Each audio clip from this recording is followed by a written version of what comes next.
Bismillahirrahmanirrahim. Assalamualaikum warahmatullahi wabarakatuh. Jumpa lagi di channel saya, Rifda Iza Nubaila. Perkenalkan, nama saya Rifda Iza Nubaila. Nomor induk saya 20110101001. Oke, untuk video kali ini saya akan menjelaskan materi tentang peran keluarga dan sekolah dalam pembentukan karakter serta kepribadian anak. Nah, dalam materi ini ada beberapa poin-poin, yaitu yang pertama, lembaga madrasah sebagai lembaga sosialisasi dan pembentukan karakter. Sosialisasi adalah proses interaksi di mana individu yang sedang tumbuh dalam mempelajari kebiasaan, nilai, sikap, dan menghayati kebudayaan masyarakat di lingkungannya, sehingga individu ini bisa lebih berkembang lagi. Dan pentingnya sosialisasi dalam kehidupan semua orang di dunia ini tidak akan bisa tanpa adanya orang lain. Seperti kita berkomunikasi dan berinteraksi. Masa sih ya kita mau berkomunikasi tidak dengan orang lain? Kan ya aneh. Pastinya kan kita juga membutuhkan orang lain. Dan sosialisasi ini juga bisa digunakan sebagai sarana belajar bagaimana cara menyesuaikan diri dan menyesuaikan orang lain. Pembangunan karakter dan pendidikan karakter menjadi suatu keharusan karena pendidikan tidak hanya mengantarkan anak bangsa menjadi cerdas, tapi juga memiliki budi pekerti dan kesopanan, sehingga keberadaannya sebagai anggota masyarakat menjadi bermakna baik bagi dirinya sendiri maupun masyarakat pada umumnya. Yang kedua yaitu madrasah sebagai screening moral. Moral berasal dari bahasa Latin yaitu mores, dan kata jamak dari mos yang artinya adat kebiasaan. Moral adalah sesuai dengan ide-ide yang umum diterima tentang tindakan manusia mana yang baik dan wajar. Jadi, sesuai dengan tindakan-tindakan yang berkaitan umum diterima meliputi kesatuan sosial atau lingkungan tertentu. Moral merupakan istilah manusia untuk menyebut kemanusiaan atau orang lainnya dalam tindakan yang memiliki nilai positif. Contohnya saja, saat ini kan masih sering sekali terjadi kasus di sekolah seperti bullying. Di sekolah dasar tidak sedikit murid yang menjadi bahan olok-olokan temannya atau bahkan malah menjerumus pada tindak kekerasan. Selain itu, yang paling utama adalah nilai moral harus diimbangi dengan spiritual. Dengan menanamkan nilai moral sejak dini, berarti kita dapat membantu mengurangi tindakan penyimpangan ini. Karena tanpa mengertinya agama, kelak seseorang itu bisa saja terjerumus dalam perbuatan yang buruk. Sekolah berfungsi sebagai lembaga pendidikan yang akan mencetak manusia yang berintegrasi tinggi dan bermoral, telah banyak mencuri perhatian masyarakat baik dari kalangan atas, menengah, maupun kalangan bawah. Perubahan zaman yang semakin pesat ini sudah banyak mengubah pola dalam masyarakat. Yang ketiga, madrasah sebagai pembentukan kepribadian.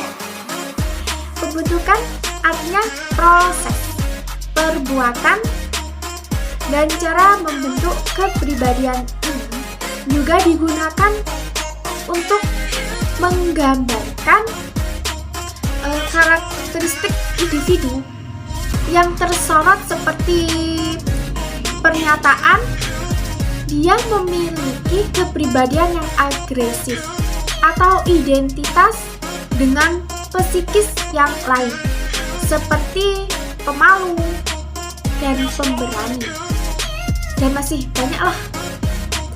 Itu salah satu contohnya.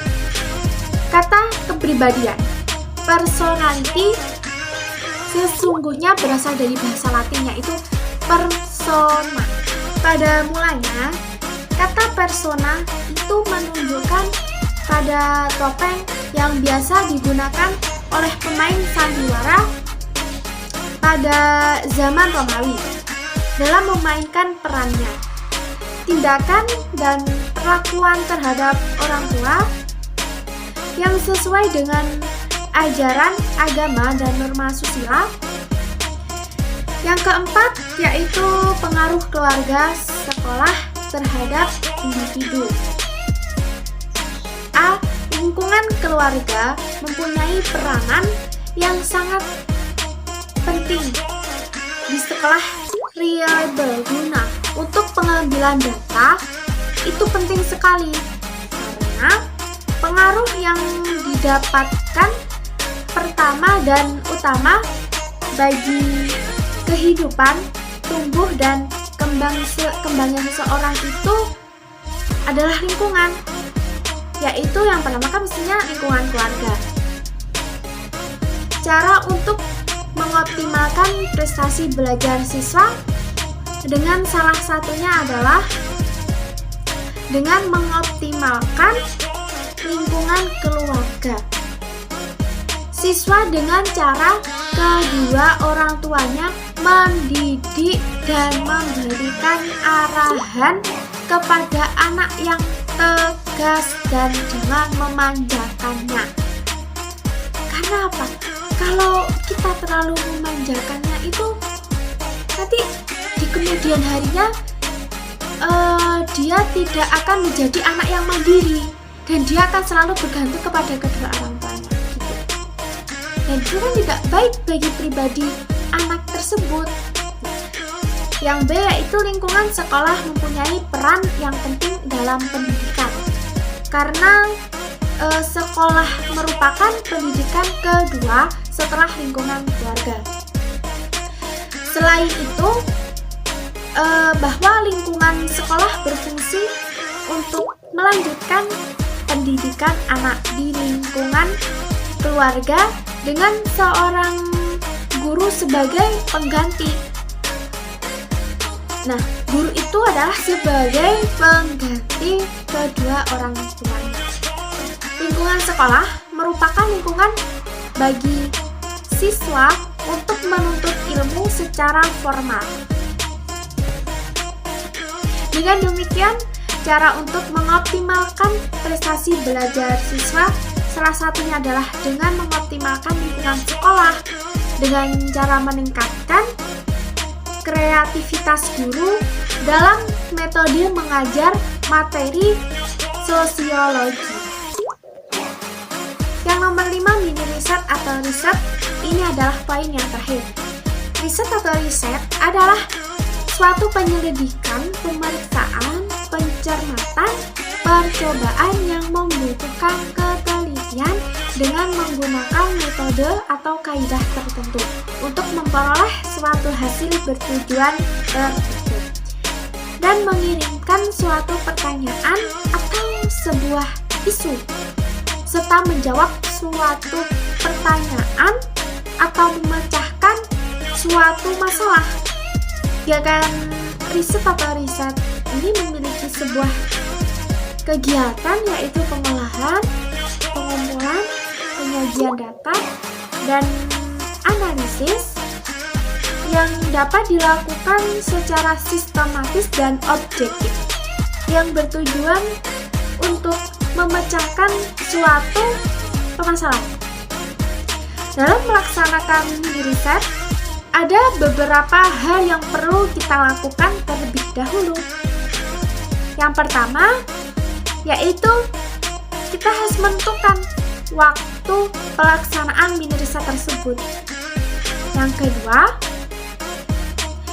mengajukan permohonan surat pengantar kepada dosen pengampu yang ditujukan kepada pemimpin tempat pelaksanaan mini riset tersebut.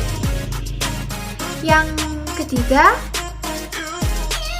menentukan topik yang akan diangkat dalam mini riset.